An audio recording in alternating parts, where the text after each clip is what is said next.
Good morning, Rato. How are you? Yeah, I'm great. I'm great.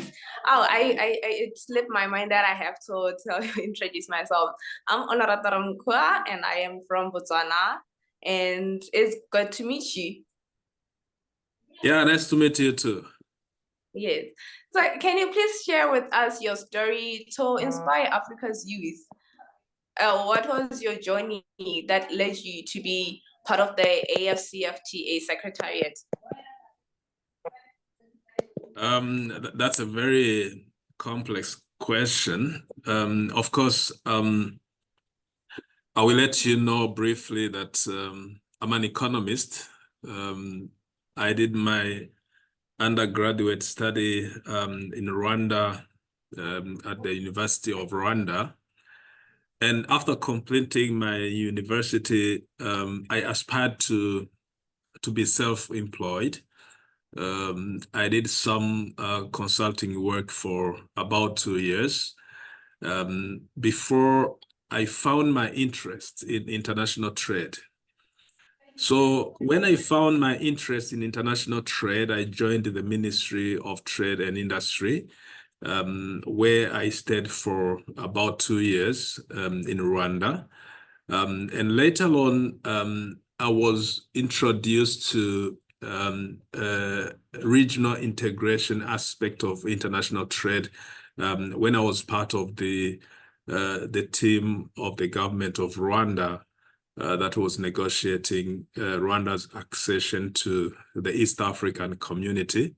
That was back in 2006. Eventually, I picked interest in international trade and regional integration as I progressed into that new terrain, which I had discovered by then. So that prompted me to even pursue my further studies in international development. And from there, I did my master's degree in South Korea, Seoul National University in International Development Policy, which looked at international development and international trade, as well as international finance.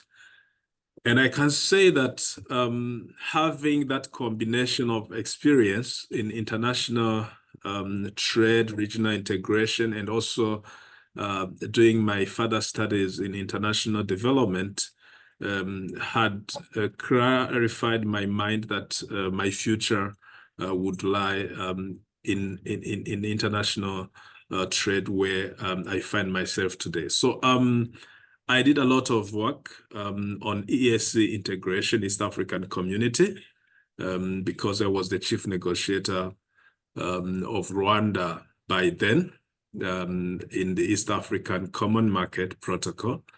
And that experience, I think, inspired me to even join African Union later in 2016. Around 2015, 2016, when I was recruited as a senior advisor or lead technical advisor by then on the Continental Free Trade Area. So I think that's briefly introduces how I found myself in this domain. Oh, that's quite a journey. So have you always seen yourself as a leader, and how did you ever expect to see yourself part of such an impactful institution or organization such as the AfCFTA? Well, that's difficult to say that I have found myself as a leader, um, especially on AfCFTA, as you say. I think what made me be where I am today is the level of commitment that I had even before I took up this position. I have always been a committed person in whatever I aspire to do. If I have to make my contribution for 1 month, or I have to make my contribution for 1 year, I will still deploy my energy to make sure that I do the best of my contribution into that area. So what I did when I joined the African Union Commission, that was in March 2015, I was the lead technical advisor on AfCFTA, and the CFTA negotiations had not started yet. And I was literally alone on that portfolio. So I had to deploy a lot of effort.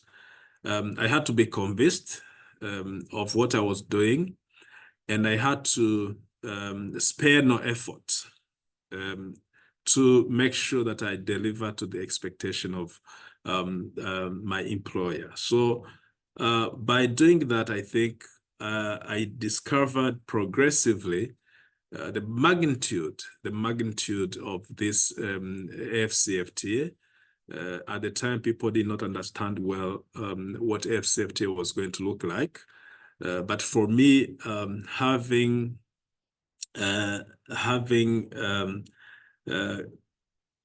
got that opportunity to be introduced at early stage to the aspiration of the continental programs, such as Agenda 2063, I understood the magnitude of the AfCFTA. So that's why I did not spare any effort whenever I was working on this exciting project.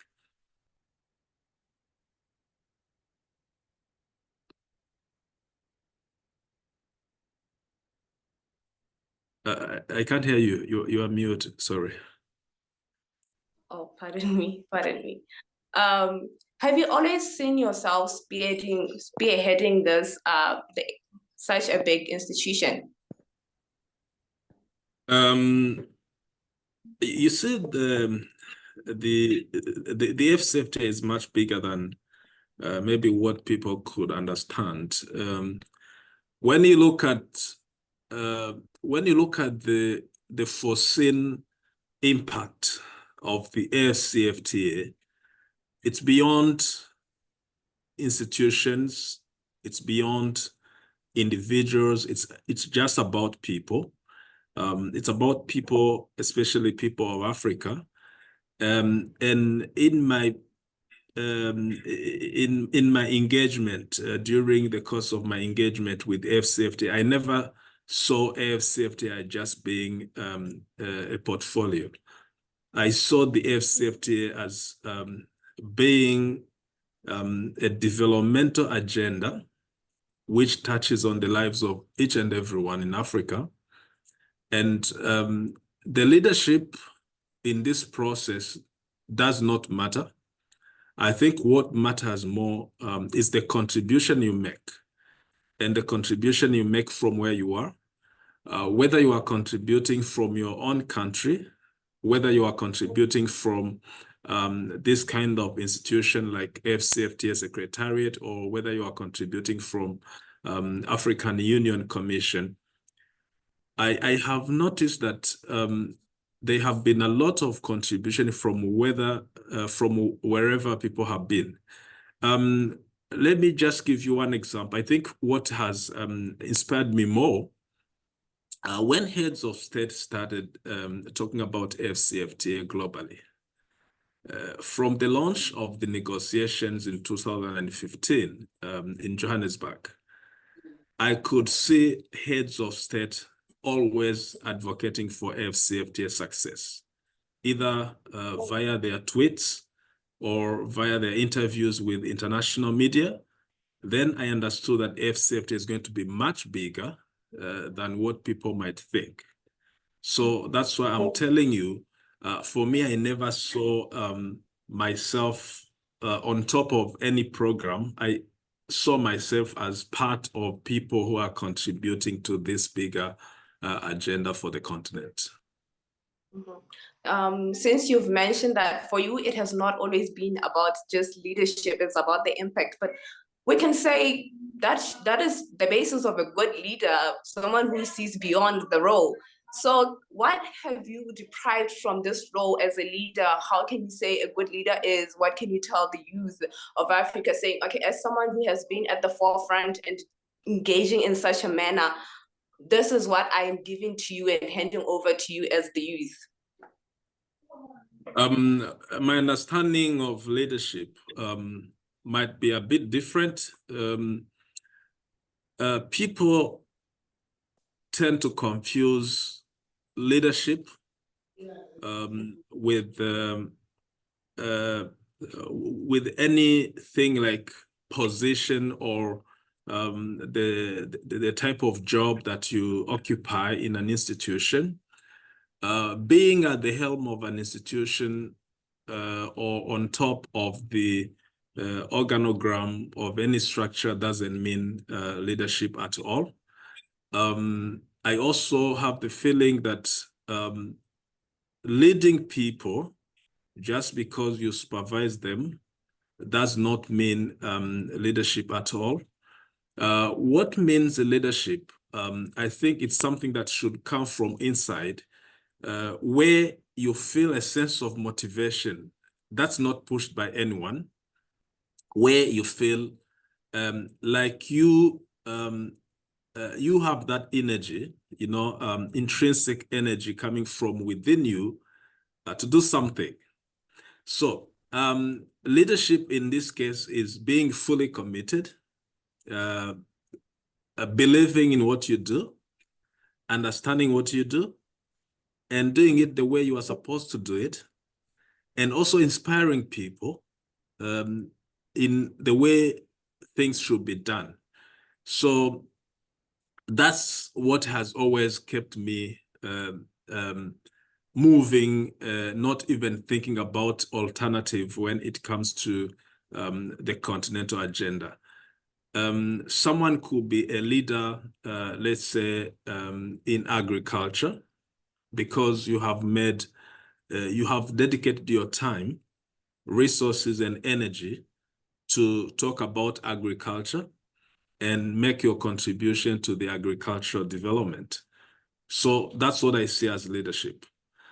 If you've dedicated your efforts to promote, let's say, sports, and you are a believer of sports, you dedicate your efforts, time, and resources into sports, then you become a leader in sports. So that's how, for me, when I found my career path as contributing to international development and international trade, then I said, okay, let me dedicate my time, let me dedicate my energy, let me dedicate my knowledge into this AfCFTA.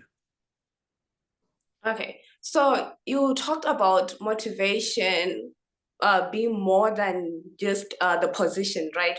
So I want to understand that apart from everything that you've mentioned, what is your motivation? What is your inspiration to say, I'm doing this every day, I'm waking up, whether it's cold, whether it's hot, whatever is happening, I'm doing this for Africa?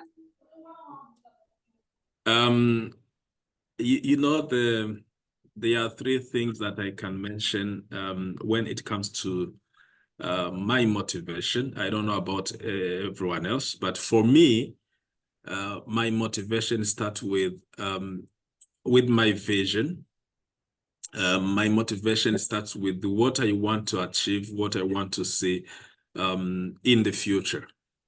So if you wake up in the morning and you can see yourself in the coming 10 years or 20 years, you will always know that there is a cost that you have to pay to be where you want to see yourself.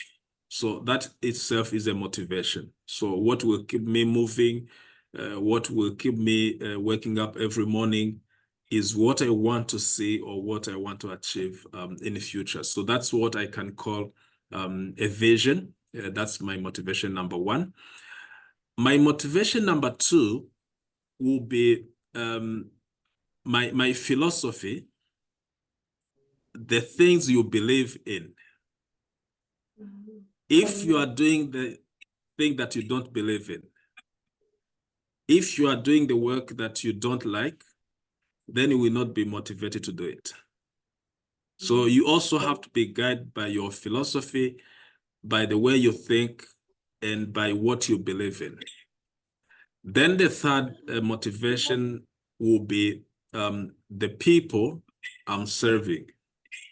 So in life, you reach a point where you may say, okay, I've reached this status. I don't have any problem with getting food. I don't have any problem with meeting the basic needs. But if that's the case, then you will not be motivated anymore. So you have to be motivated by people beyond your own self. So the third aspect that motivates me in life is the people you serve and what you are serving them for. So I think those three elements are very important. My vision, my philosophy, and the people that I serve. That is quite interesting. So while we're talking about this vision, what is your vision about the AfCFTA? And while you're talking about serving the people that you're serving, how is it going to serve the youth in the long term, in the long run? How is the youth going to benefit from the AfCFTA across Africa? My mind was very clear about AfCFTA from day one when I got introduced to it. At least I had a full picture of what AfCFTA intends to become or intends to do for Africa. Coming back to my background, having been a student of international relations, I had a clear understanding of how countries develop. And my challenge was to provide a solution to why some countries are still lagging behind, including Africa as a continent. So when I was introduced to the AfCFTA, I thought AfCFTA was going to be a solution to that problem that many countries are facing today. So this itself was enough for me to see the crucial importance of AfCFTA for Africa, for Africans, and for African development. How can AfCFTA lift Africa from poverty to where Africa wants to be? That was very good enough for me to get that level of motivation. But now, at the time, of course, I can say I was still relatively young. And what excited me most was like to have that privilege of serving a big vision at my early age. And today, what I can tell young people is you take full responsibility of your future when you still have time to do so. You do not wait for things to happen for you. You rather make things happen the way you want them to happen. So I would say there are some young Africans who might be there, maybe blaming their leaders, maybe blaming whoever for being responsible for the status they are in. But I'm one of those people who are convinced that if you find a problem and you are able to understand the problem, the best thing to do is not to complain about the problem, but rather contribute to the solution. So I think what I would encourage young Africans to do is to see how can they contribute to finding a solution for Africa, for Africa's problems. I believe we find nowadays that African youth is very much engaged in a lot of things. They're trying to really put Africa out there. So what can we say, where do we find AfCFTA in terms of employment, development, and leadership strategies towards like assisting this youth that we're saying, okay, I want to do something, I want to be impactful somewhere, but where do I start? Where do we find AfCFTA in that whole scenario? The starting point, I think, is trying to understand what AfCFTA is about. You might struggle to understand the concept of AfCFTA if you have not done economics. But if I put it simply, let's take AfCFTA as first of all, as a platform for you, wherever you are, as a platform for you to express your ideas and also make a contribution to the cause of the continent Africa, or make a contribution to the cause of your own country developmental agenda. That's number one, because AfCFTA is about all African countries. It's a program that has been endorsed by heads of state at continental level. So it's not something that you are pushing. It is a door that is already open for you to enter. So if you understand what AfCFTA intends to achieve, then it's up to you to decide whether you are convinced by those opportunities, and then you start contributing to it. So there are three levels of opportunities that AfCFTA offer to anyone who wants to support it. One, AfCFTA provides opportunities for business. Opportunities for business, as someone who's been in regional integration, when two countries agree that what you do in your own country, you can also do it in your neighboring country. That's very good enough for people. There are some countries that will close their borders and not allow any foreigner to come and do business. But now AfCFTA aspires to open borders for all African countries. Anyone who comes from any of African countries can go anywhere in Africa and do business. That is big enough. This actually opens up your mind. You don't get closed into the borders of your country. You rather wake up in the morning and you know, I now have this opportunity of doing business in any African country. Then your ideas should be as wide as the terrain you are playing in. That's opportunity number one. Opportunity number two, by opening up that market, then you have access to employment. If your country is suffering economic downturn, at least there is another country that is experiencing prosperity.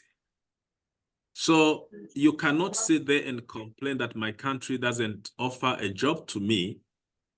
At least there should be one country in Africa that should be able to respond to your skills, to respond to your needs, and then you can get a job in any other African country. And this can only happen because AfCFTA allows it to happen. Then third, AfCFTA offers opportunity for investment. If you want to invest, you can invest anywhere. If anyone wants to invest in your country from somewhere else, he or she will come and invest in your country. And by doing so, a job will be created in your country because investments have been allowed to come and flow in Africa or in AfCFTA market. So job opportunity, opportunity for investment, opportunity for business. This is what people should see in the AfCFTA, and they should make sure they look for those opportunities. They will not come to you by themselves. You have to look for them. Okay, so having mentioned that about looking for opportunities and the impact, what can you say you are the opportunities that you personally are giving out, or initiatives that you are putting out there, even in your country in general, in Rwanda? What is the initiatives that you are doing to make that impact? That's a very good question. We sometimes tend to talk about policies at macro level. There is one saying that you have to think globally, but act locally. So I can tell you today that those who know how to think globally and act locally, they already understand what AfCFTA is, and they already understand what they can do to benefit from the AfCFTA from where they are. If, for example, a coffee grower in Rwanda understands the opportunity that AfCFTA is offering to him or her, they will not believe that I'm here seated in Accra and I'm consuming Rwandan coffee. They will not believe that I'm here in Accra. When I go to Labadi Hotel, when I go to Alisa Hotel, I will find Rwandan tea in the room. That's a job opportunity that has been created in Rwanda because people are consuming Rwandan tea, they are consuming Rwandan coffee in hotels in Accra. And this is not happening in Ghana alone, it is happening in many other African countries. But it's happening because someone who understood AfCFTA quickly brought Rwandan coffee or Rwandan tea in Ghana by using advantage of AfCFTA. And if they want to scale up their business, then there should be more exporters, the like-minded exporters who will create a market opportunity for just tea or coffee from Rwanda. And by doing so, then there will be need for more growers of coffee and tea to get job opportunities in the village, in the rural area. So you can see it is a kind of, it's a network. You start a process and then it will have a spillover effect to whoever is connected to that process. So what AfCFTA does, AfCFTA provides opportunity for the market, and then everyone who is part of that value chain will benefit from that market. That's what it does. And I think people should understand it like in that way. You don't look like you want to take everything from AfCFTA. Just do one thing that you are supposed to do. Just do one thing that you are already doing and try to link it to the AfCFTA opportunity. I know a number of people who are now getting job opportunities because even when you go online, you will see a lot of recruitments happening on AfCFTA. So not in Accra. Anywhere in African countries, a job opportunity will be opened on AfCFTA because people have to understand what AfCFTA is about. So someone who is a fresh graduate who took time to read about AfCFTA opportunities will be offered a job somewhere in Africa to even run a sensitization program on AfCFTA. That's a job opportunity, but you have to create it. You have to engage. So I want to put you in the spotlight and say, as Mr. Prudence, what can you say? Okay, for me, I'm doing 1, 2, 3 to help with the development initiatives across Africa or in my home country. Oh, okay. Let me start by first saying that throughout this process of negotiating the AfCFTA, we could see that the opportunities of AfCFTA are futuristic. So people started listening or hearing about AfCFTA before it materializes. They start hearing about it when no agreement was concluded yet. Then we reached a point where the agreement were sealed, ratification was done, countries had agreed now to implement. So once that process is completed, so the next step that you can do if you want to contribute to this process, you have to sensitize people to make that information available to them. Because it's only those who have understood what AfCFTA is who can benefit from it. So the work that I do to sensitize people, to explain to people what AfCFTA is about, I think can make a lot of contribution if they really take that information seriously. That's number one. Number two, we are setting up institutions everywhere in Africa. Apart from this AfCFTA Secretariat that is here in Accra, that is employing a lot of young Africans so far, we also have national structures. I'm quite sure that many people are now being employed in every African countries on AfCFTA. Because AfCFTA cannot run on its own, people have to be employed to run it. So there are people who are getting jobs at national level or in regional economic communities because of these opportunities that we are talking about. Thirdly, we have been able to influence all partners globally to support the cause of AfCFTA. I cannot give you statistics, but I'm quite aware that most of the financial partners who bring money in Africa, they want to link that money with AfCFTA. They want to see how much are they contributing to the AfCFTA budget in each and every country. They want to see how much they are contributing to the AfCFTA budget in Africa and in African Union. And by doing so, they are creating opportunities for those who are working in this program of AfCFTA. And for them to bring that money is because they have been convinced of the relevance of the AfCFTA, of the importance of the AfCFTA. That can be contribution number 3 that I can tell you now.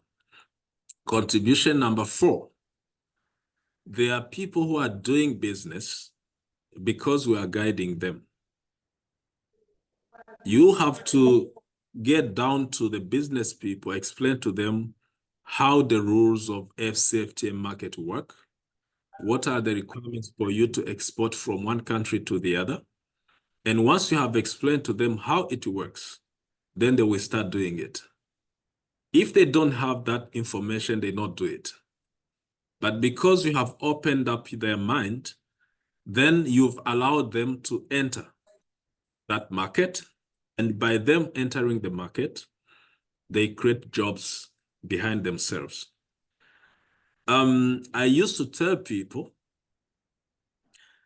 if you take your money and go to China and bring a container of products that are made in China to the African market, ask Africans to consume, you are not creating jobs for Africans, you are creating jobs for Chinese, because you are forcing Africans to consume Chinese products. And you are forcing Africans to pay money out of their pocket to Chinese producers. If I explain to you now that instead of doing so, you'd rather trade in goods that are made in Africa and sell them to African countries, by doing so, you are creating jobs for Africans, and you're also encouraging Africans to consume their own products. So that vicious circle of economy, it can only work when you work within this AfCFTA market, rather than what we have been doing traditionally, importing and not exporting anything, just keep giving out our money to producers from outside Africa and making Africa poorer and poorer. That is quite informative. So since we have been talking about what the AfCFTA can do for the youth and how it is impacting businesses and Africa in general, now we want to understand, as the youth of Africa, how can we make an impact? How can we contribute towards the goal that we are looking at, not only as the AfCFTA, but also when we're looking at the market, like you've been talking about importation of goods and products, like how does the youth look at themselves and be able to make an impact towards the Africa that we want?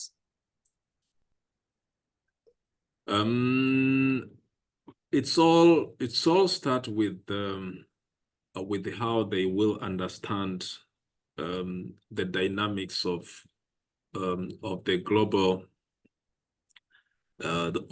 governance. Let me call this the dynamics of global governance is very important.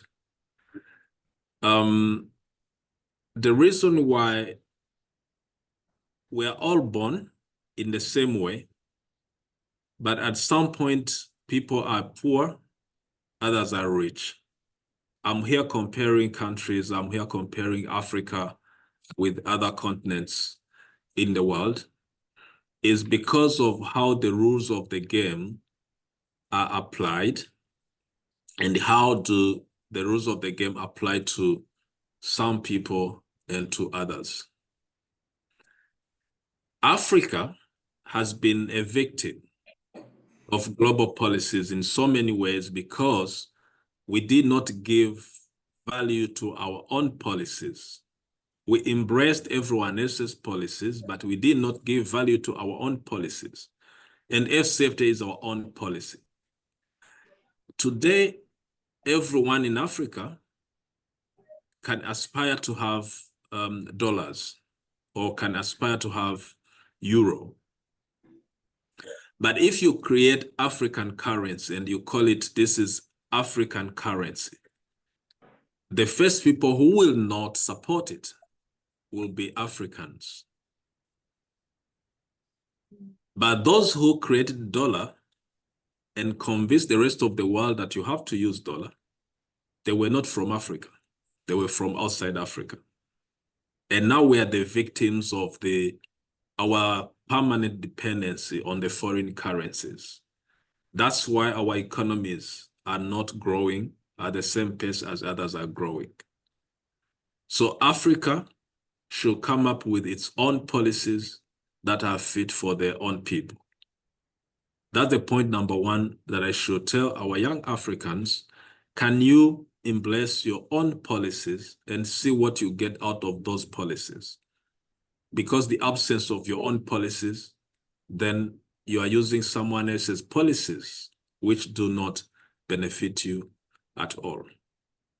Number two, how much do we produce as Africans? How much do we produce to respond to our needs? Before you get attracted to what someone else has done, today you go to the market. Yes, you are impressed by a good shoe, you are impressed by a good suit or anything else in terms of clothes, but you don't think twice to say, okay, who made this suit, who made this cloth, who made this shoe? And your neighbor is struggling to make shoes, but he cannot sell shoes in Africa because you guys do not want to support him.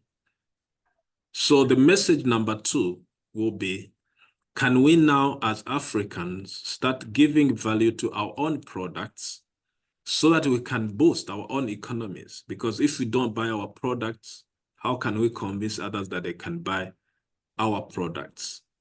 So this campaign of, buy what is made in Africa should be run by young Africans.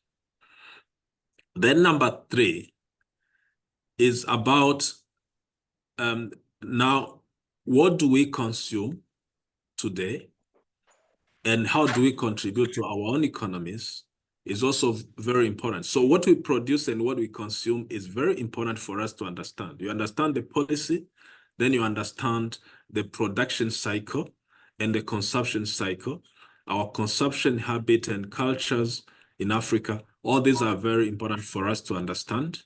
And once we have understood it, then we will know we are contributing to our respective economies. And I think this is very important for every young Africa to understand. Instead of saying someone will save my life if I go somewhere else, I will get a job, you should rather contribute to your own job creation from wherever you are, because it is possible.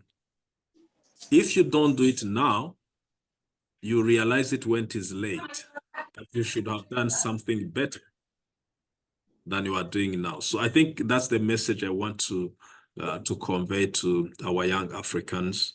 Make sure you understand our policies. We value our policies. Let's make sure we contribute in one way or the other to the development of Africa, to the development of our own countries, to the development of our respective communities.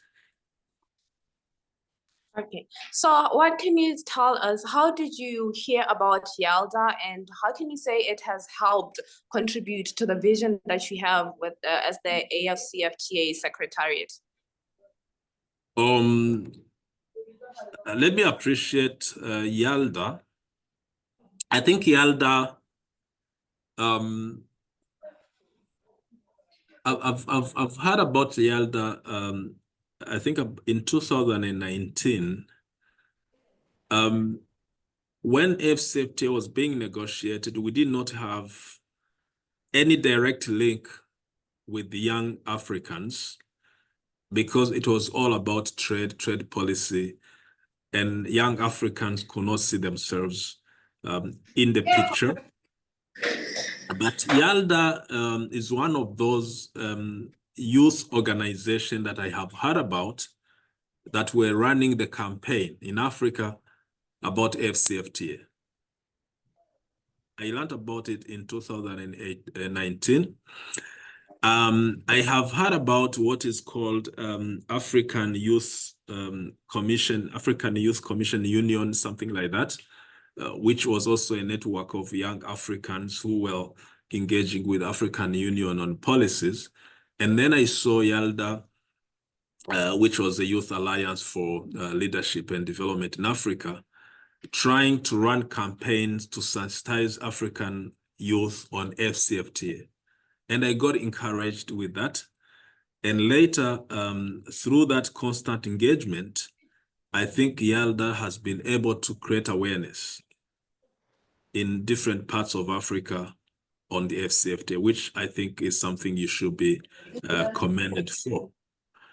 And I would say, keep up the good work, because it's only that we do not have access to information that we don't act. If we all have the same level of information, everyone, I'm quite sure, can deploy their energy and resources to make their own contribution to the cause of the continent.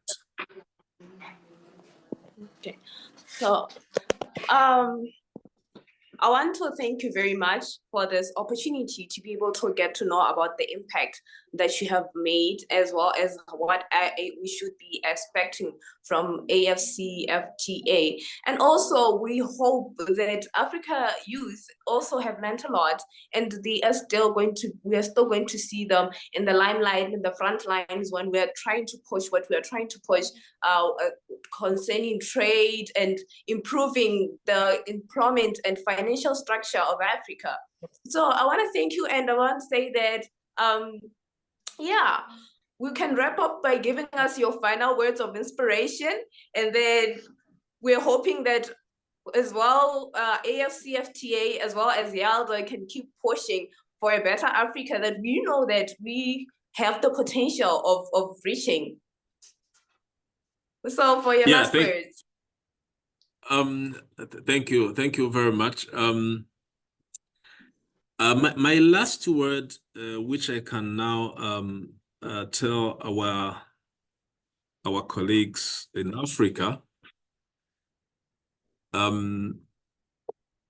is this: AfCFTA is there for a long time. AfCFTA is not a 10-year program, is not a 5-year program. It's a program for centuries that will be there for ourselves, our children, and our grandchildren. So those who will sustain it are the young people. And those young people have to take full ownership of AfCFTA today. They have to take leadership of the AfCFTA today if we want AfCFTA to succeed. Let's put it in the hands of young Africans. Let's make sure that we create enough awareness. Let's make sure that we avail enough information about AfCFTA to everyone so that it can be part of their DNA. Each and everyone would understand why AfCFTA why are we concerned by our own development? Not someone else coming to solve our problems, but us finding solutions for our own problems. And secondly, youth should understand that when we talk about active age, you only have in life your energy and your time. Because people are born and they get old and they go. So you have a time frame for you to be on earth. That's resource number one. And then you have energy to engage in whatever you do on a daily basis during the time that has been allocated to you. And we all know it's only young Africans who have more time to live, and more energy. So let them understand that now youth have the most potential of everyone else. You have the comparative advantage. Someone who is 80 or 70 or 90 years old today will not have ambitions for 20 years. But a young African who is 20, 25, who is 15, 18, they can have ambition for 80 or 70 years. So you can have long-term ambition and you have a lot of energy to achieve your ambition. So what they need to do, just take ownership and take the lead in everything that we do. Wherever you think Africa should become in the next 50 years, now be responsible to make it happen. Thank you very much. That was quite inspiring. We hope to achieve the dream. Actually, the journey has already started. The wheels are rolling. What we're just waiting for is to reach the destination. I believe like it's very close as long as we work together. Thank you very much, Mr. Prudence. Until next time. Thank you. It's a pleasure. Thank you for your time. And we'll keep in touch. Thank you. All right. Thank you so much, everybody.